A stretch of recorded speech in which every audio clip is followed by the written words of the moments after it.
most of your constituents walk beside you. Stop the genocide. Stop the Holocaust. The Democrats want the ceasefire. The Democrats want the ceasefire. The Democrats want the ceasefire. I have no connection with China. Wow, that is the morning buzz this morning. California Congresswoman Nancy Pelosi yelling at some protesters outside of her San Francisco home. She told the Code Pink protesters, quote, "Go back to China, where your headquarters is." She also said that on CNN, there's Russian influence behind the U.S. pro-Palestinian activism.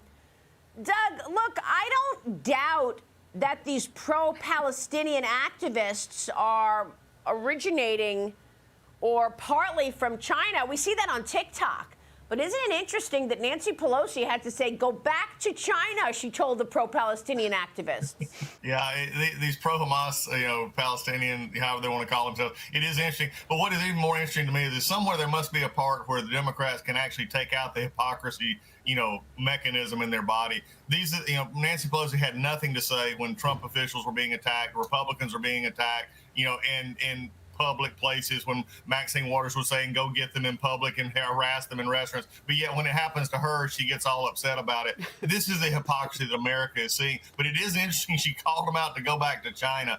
Again, coming out from this former speaker, it's just the epitome of what you see in a Democratic Party that has absolutely no self-awareness. She knows, Cheryl, that the pro-Palestinian activity is coming from China. I mean, it is part of the propaganda machine that communist China has put on America. But she's in a real spot. The shoes are on the other foot here with Nancy Pelosi, aren't they? I know. Well, exactly. I mean, all of a sudden, don't come to my Russian Hill neighborhood, to my multi-million-dollar home, and get in front of my driveway. And by the way, if you watch the rest of the video, message to Code Pink: leave the dog out of it. I mean, they lay in front of the car to try and stop her from leaving her driveway. Leave the dog at home. I mean, but look, Code Pink has really gone off the rails, in my opinion.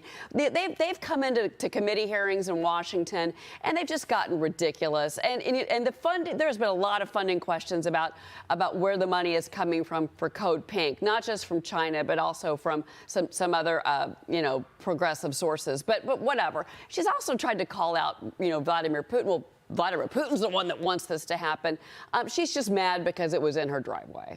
Yeah, I guess so. Brenda, do any of these hostilities affect what you're looking at in business? Because I've been making the connection here that all these hostilities in the Red Sea, where you're seeing shippers get attacked by the Houthi rebels, that's going to lead right to inflation. They've got to go around the African Horn to go in a different route to make their deliveries. That's going to push up prices.